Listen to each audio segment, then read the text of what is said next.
Ongi etorri denoi. Hoy os voy a presentar el taller número 7, Presupuestos y Financiación de Proyectos. Hasta la fecha habéis visto 6 talleres y yo os voy a introducir en el mundo de los números y la búsqueda de financiación. Objetivo general de la pílula: cómo hacer un presupuesto realista y buscar financiación para poder hacer nuestros proyectos con el apoyo de entidades que nos financian. ¿Qué esperamos que consigas tras la pílula? Pues bueno, conocer y analizar cuáles son las líneas de financiación a las que puedes acceder para obtener financiación para tus proyectos, conocer la tipología de gastos que existen y cuáles son los costes financiables de las diferentes convocatorias de ayuda. Cómo formular un presupuesto para que sea lo más realista posible y además se ajuste a lo que suelen solicitar en las diferentes convocatorias. Visualizar y entender un caso práctico. Ese será el punto 4 y para mí será el punto más importante. Al finalizar este módulo y de cara a la tutoría, sí que os pediría que vosotros hicierais vuestro propio caso práctico para que lo pudiéramos analizar en detalle. Introducción de presupuestos y financiación de proyecto. Existen diferentes tipologías de financiación a las que podemos acceder. La financiación propia. Yo aquí, cuando hablo de fondos propios, hablo de que las entidades y las empresas y asociaciones tienen que tener en cuenta que parte de la financiación del proyecto la van a tener que asumir internamente. Puede ser con la aportación de un local, la aportación de personal, pero siempre hay que tener en cuenta que parte del proyecto va a tener que ser asumido por la propia asociación. Obtener el 100% de la financiación para la ejecución de los proyectos suele ser bastante complicado, aunque bien es cierto que muchas veces no lo tenemos en cuenta y para presentarnos a las diferentes convocatorias únicamente nos presentamos a una y esperamos a la resolución, cuando en algunas ocasiones las convocatorias suelen ser compatibles y puedes presentarte a más de una convocatoria de ayudas para obtener financiación para tu proyecto. Para saber y conocer cuáles son las líneas de financiación pública, lo que creo que es más conveniente es la lectura de los boletines de manera diaria. Yo, por ejemplo, leo los boletines de Guipúzcoa, Vizcaya y Álava prácticamente todos los días y el del País Vasco, el IVOP. Así puedes conocer qué convocatorias se publican diariamente y si alguna de ellas puede encajar con el proyecto que tenemos en mente, el tipo de entidad que somos y la duración. A nivel estatal también hay otro tipo de financiaciones. Hay ayudas, pero fundamentalmente suelen ser préstamos reembolsables. A nivel europeo también hay convocatorias de ayuda, pero si no controlamos las ayudas locales y autonómicas, no os recomiendo dar el salto. La financiación privada. Las cuchas, las cajas de ahorro, las entidades aseguradoras, los business angels, empresas privadas del sector y otro tipo de financiación privada. La financiación viene normalmente en forma de convocatoria, es decir, se publican diferentes convocatorias, las tenemos que leer bien y en detalle y saber si nuestro proyecto encaja o puede encajar o lo podemos hacer encajar con la convocatoria que se publica. Al final, cada uno de los organismos que publican convocatorias de ayuda tienen sus propias normas. Quiero decir que al final cada convocatoria tiene pues qué tipo de beneficiario hay, qué tipo de proyectos financia, cuál es la tipología de gastos que acepta como financiable y hay que tener en cuenta qué porcentaje de ayuda y cuantía da por cada proyecto. También es muy importante saber que hay dos tipos de plazos. El plazo para la presentación, porque normalmente siempre hay un plazo cerrado y muchas veces quizá no estamos preparados para presentar el proyecto en el plazo que ellos nos imponen. Entonces, cuando tenemos un proyecto, yo recomiendo que lo pensemos con tiempo, lo tengamos en la cabeza y luego lo tratemos de adaptar a las propias convocatorias que van surgiendo a lo largo del año. Y el plazo de ejecución de proyecto muchas veces te viene dado por la propia convocatoria. Luego, hay veces que tú tienes tus plazos en tu cabeza y luego los plazos de la convocatoria son otros. Entonces, hay que tratar de lidiar con ello. Formular presupuestos de una iniciativa o proyecto de manera realista. Pasamos al punto 2. ¿Cómo elaboro yo un presupuesto realista para presentar en las diferentes convocatorias de financiación? Pues yo me haría 3 preguntas básicamente. ¿Qué vamos a necesitar? ¿Quién y cómo lo vamos a realizar? ¿Y cómo lo vamos a conseguir? ¿Qué vamos a necesitar? Una vez que tenemos claro todo el proyecto con sus objetivos y el plan de trabajo, con sus fases y tareas, tenemos que comenzar a elaborar el presupuesto para materializar económicamente cómo vamos a ejecutar el proyecto. Yo creo que la manera más realista de hacer el proyecto y el presupuesto es, primero, elaborar, como hemos comentado y como vimos en la pílula anterior, un plan de trabajo donde estén bien determinadas las fases. Y luego comenzar por fase y tarea a prever cuántas horas de la ejecución interna y externa vamos a necesitar para conseguir los objetivos y hitos del proyecto. Luego, yo creo que después de elaborar el plan de trabajo con las fases y tareas, tenemos que reunirnos internamente el equipo para definir correctamente en qué gastos vamos a incurrir, qué horas podemos dedicar, qué parte podemos subcontratar si fuera necesario y en qué tiempo vamos a hacer el proyecto. Definimos también cuáles son los recursos que, por tanto, vamos a necesitar y qué tipología de gastos preveemos. Vamos a ver qué tipo de gastos suelen ser los habituales. El gasto de mano de obra interna es el gasto por excelencia. Gran parte de los proyectos se hacen de manera interna. El gasto de mano de obra interna se compone del coste salarial de las personas que están contratadas en la organización más el coste de la seguridad social, que suele ser entre un 33 y un 34% del coste salarial. La mano de obra externa. Normalmente, si no sabemos hacer algo o si necesitamos ayuda externa, vamos a tener que subcontratar o a una empresa o a un profesional independiente. Pero hay que tener en cuenta que es otra tipología de gasto y que esta tipología de gasto suele ser una de las líneas que financian las diferentes convocatorias de ayuda y hay que ver que encaje con lo que queremos que nos financien en nuestro proyecto. Otros costes. Existen otros costes que normalmente también son financiables. ¿Quién y cómo lo vamos a realizar? Como hemos dicho anteriormente, yo creo que es muy importante saber qué recursos tenemos y qué recursos vamos a necesitar. Teniendo en cuenta la tipología de gastos que hemos visto, podemos saber si son gastos internos o gastos externos. Y la mejor manera es imputar por fases y tareas, teniendo en cuenta que los gastos pueden ser internos y externos. Quiero decir que dentro del plan de trabajo, una vez que sepamos las fases y tareas, yo en la fase inicial en la que te planteas hacer el proyecto, que sería como una parte de preproyecto, creo que eso se hace únicamente de manera interna, pero en el desarrollo ya va a entrar la parte de subcontratación generalmente. Entonces, en esa fase debemos de poner e imputar cuáles van a ser las horas de mano de obra interna y cuáles van a ser las horas de mano de obra externa.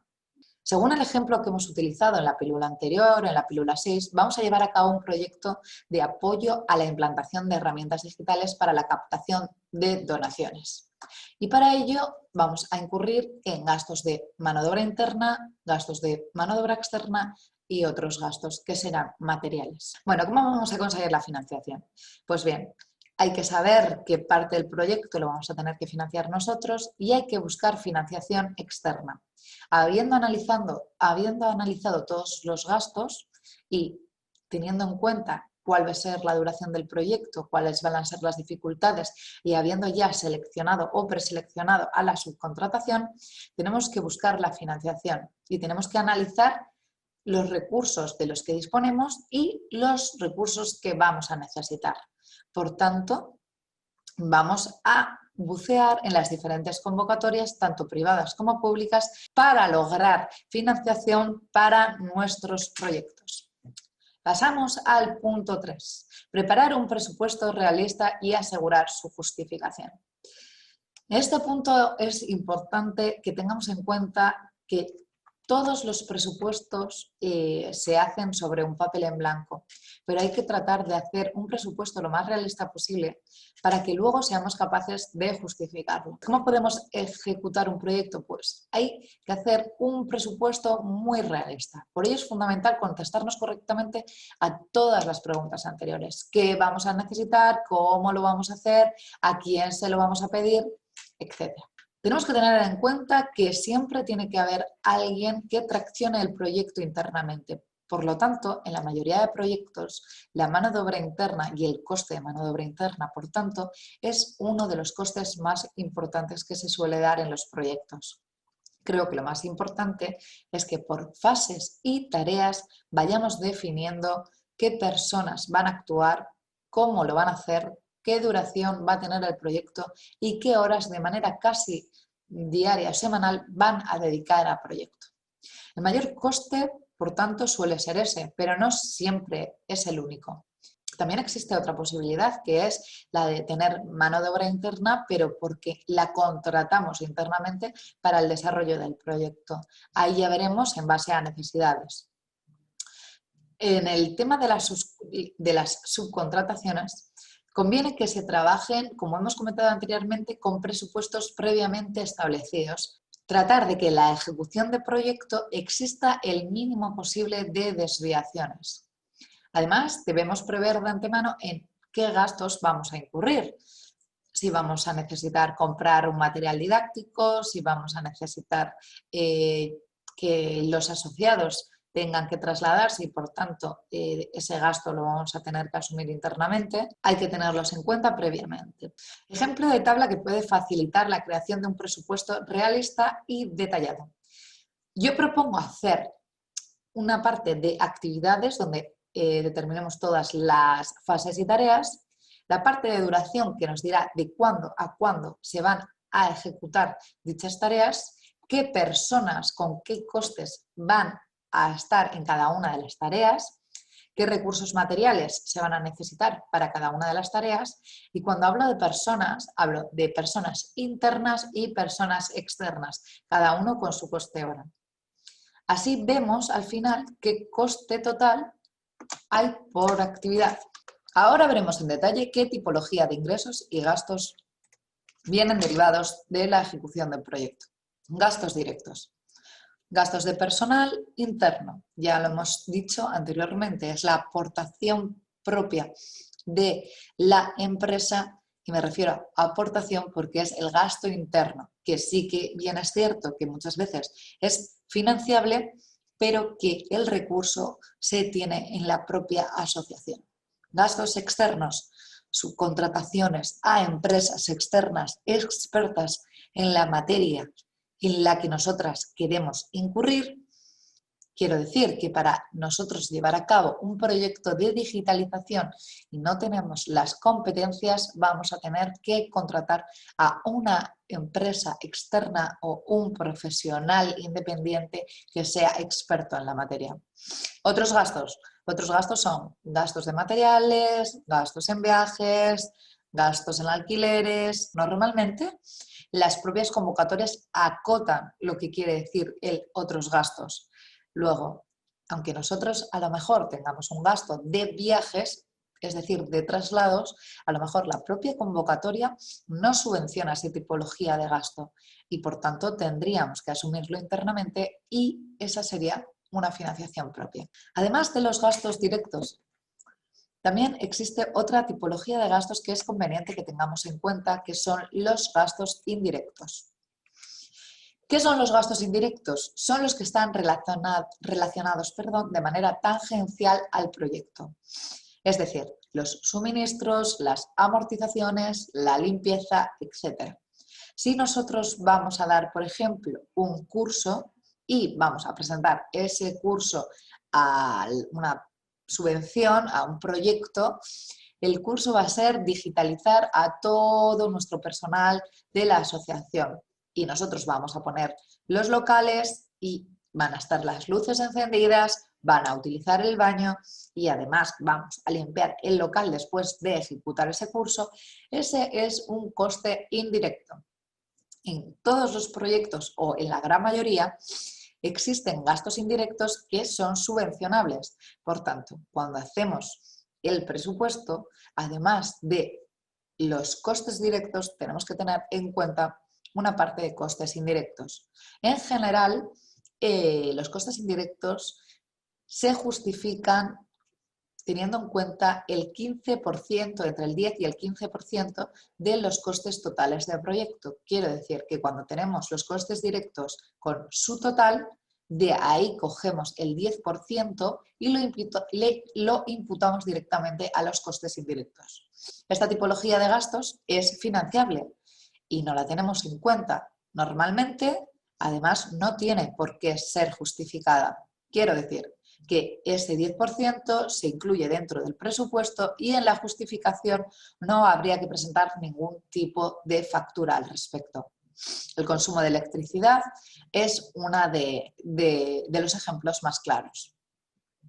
En esta categoría también debemos de incluir como gasto indirecto los gastos administrativos. Por ejemplo, si va a darse un curso y tenemos que hacer llamadas, va a ser la administrativo la que haga las llamadas.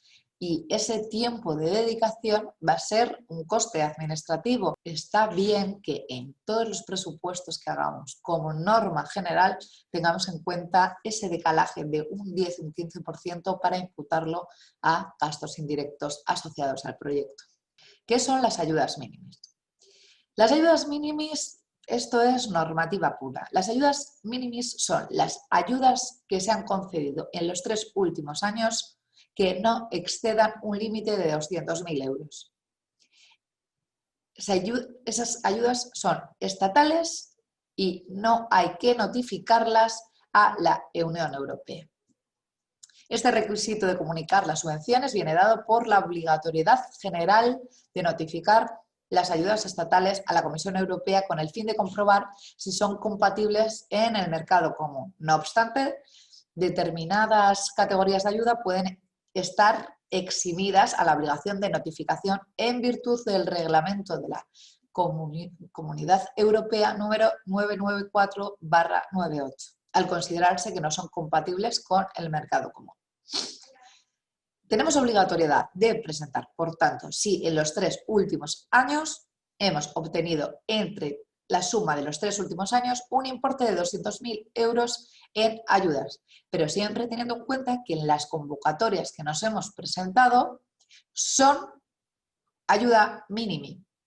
Eso viene dado en cada una de las normativas de las propias convocatorias. Por lo tanto, tenemos que tener bien avistado si las ayudas que nos conceden son mínimas o no. Caso práctico, el último punto y en el que pondremos en marcha todo lo aprendido a lo largo de este curso. A ver, teniendo en cuenta la pílula 6, vamos a ver.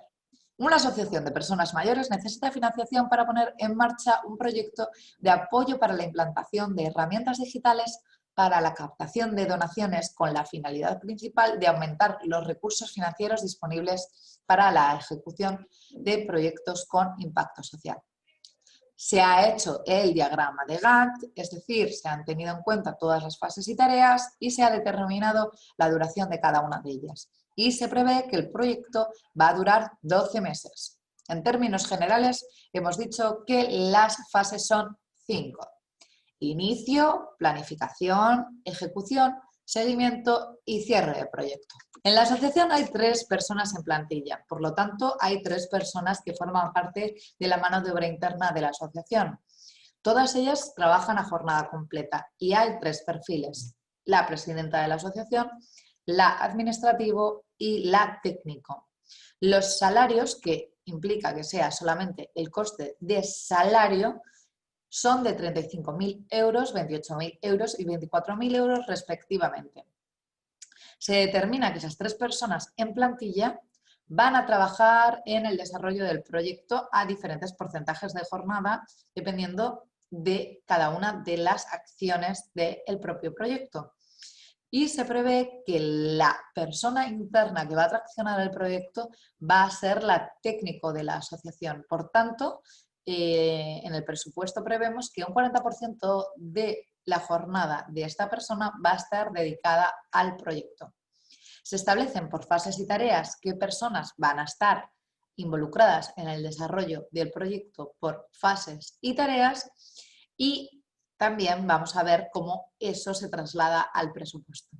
Los costes salariales descritos, desglosados anteriormente, hay que sumar el coste de la seguridad social. Quiero decir que el coste salarial de los 35.000 euros tendría también el coste de la seguridad social, que suele ser entre un 32 y un 34% del total del salario bruto. Vamos a ver el caso práctico. Tal y como hemos visto, hay tres perfiles profesionales diferentes: la presidenta, la responsable y la técnico. Los costes salariales, como hemos indicado, serían 35.000, 28.000 y 24.000 euros sucesivamente. El coste de seguridad social supone el 32,50% del coste salarial y lo calculamos uno a uno. 35.000 por 32,50 serían 11.350. Si arrastramos esta fórmula, el total serían 28.275. ¿Esto cómo se puede hacer? Multiplicando uno a uno por el importe, y si queremos dejar fijo, porque siempre se va a multiplicar por el 32,5, podemos darle aquí en el E4, que es la parte que se supone que tiene que quedar fija, al F4 y arrastramos la fórmula. El coste total es el coste salarial más el coste de seguridad social. Las horas de convenio son 1.700. ¿Por qué es importante determinar las horas de convenio? Porque vamos a hallar cada una de las fases y tareas teniendo en cuenta las horas que se van a dedicar y el coste hora de cada una de las personas y perfiles profesionales. Por tanto, si el total salarial más seguridad social de la presidenta son 46.375 euros y tiene 1.700 horas de convenio, el coste hora sería la división entre 46.375 entre 1.700, que nos da 27,28, y así sucesivamente. Para las cuatro fases, que son inicio, planificación, ejecución y cierre, planteamos cuántas y cuáles son las horas que va a invertir cada una de las profesionales en cada una de las fases. La presidenta en el inicio va a invertir 60 horas, la responsable 96 y la técnico 120. Y así sucesivamente. El total de horas que va a dedicar la presidenta son 260 horas, que es el sumatorio de todas las anteriores, es decir, 60, 120 para planificación, 20 para la ejecución, 40 para el seguimiento y 20 para el cierre. El total de horas que se van a dedicar al proyecto son 1.221 y van a estar divididas en los diferentes perfiles profesionales. Según el porcentaje de jornada, la técnico va a dedicar el 40% de sus horas a la ejecución de este proyecto. Es decir, dividimos 685, que son las horas que hemos dicho que va a dedicar el proyecto, entre las 1.700 horas y nos da que va a ser un 40% de jornada.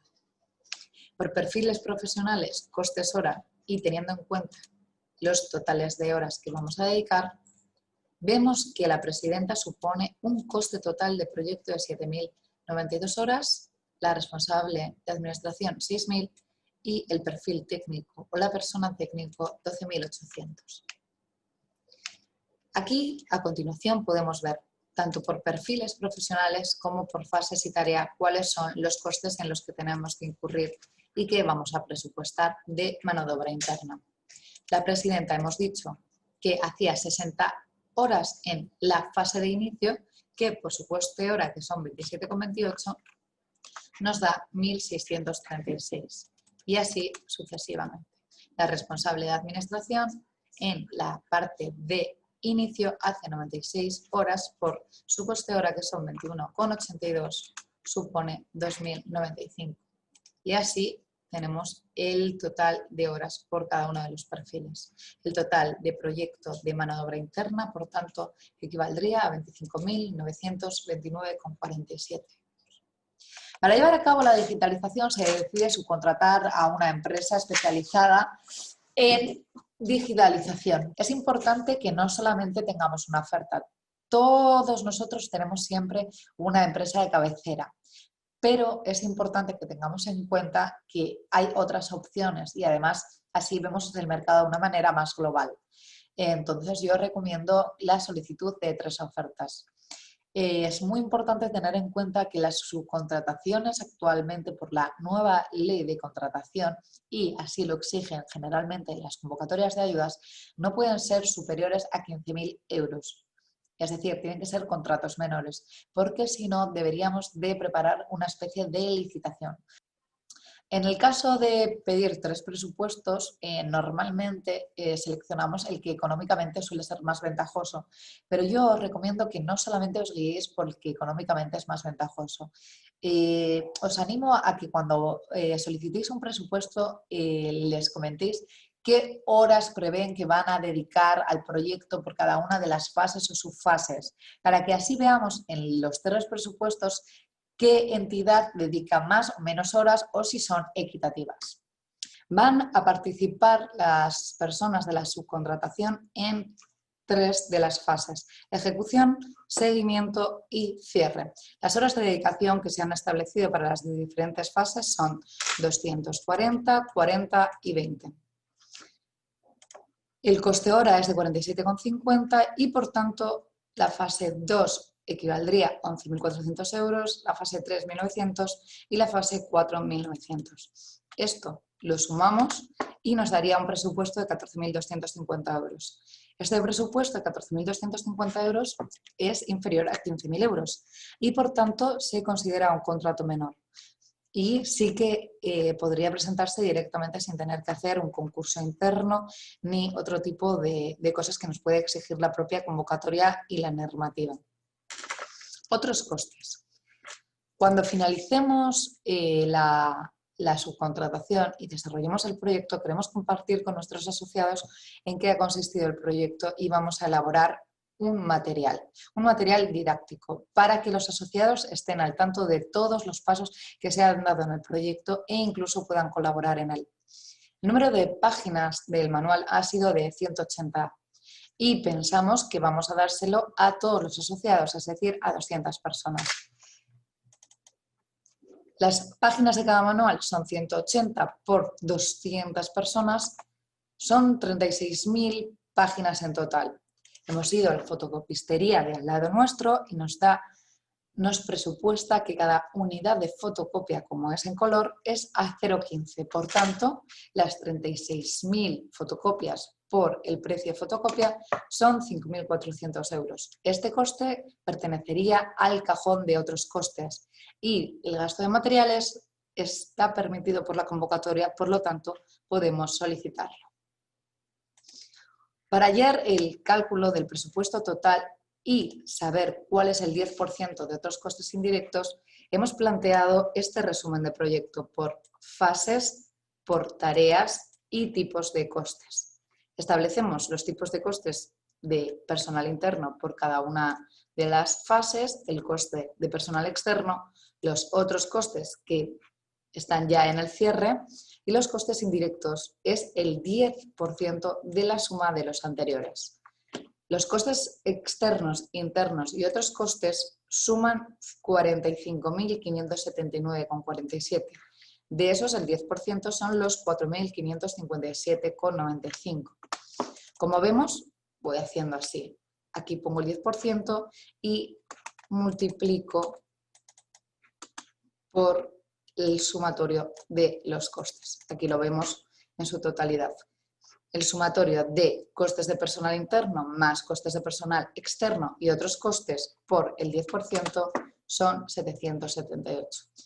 Esto es porque siempre, en general, suelo hacer una comprobación y, como os he dicho, el total de los costes que no son indirectos, que son directos, son 45.579.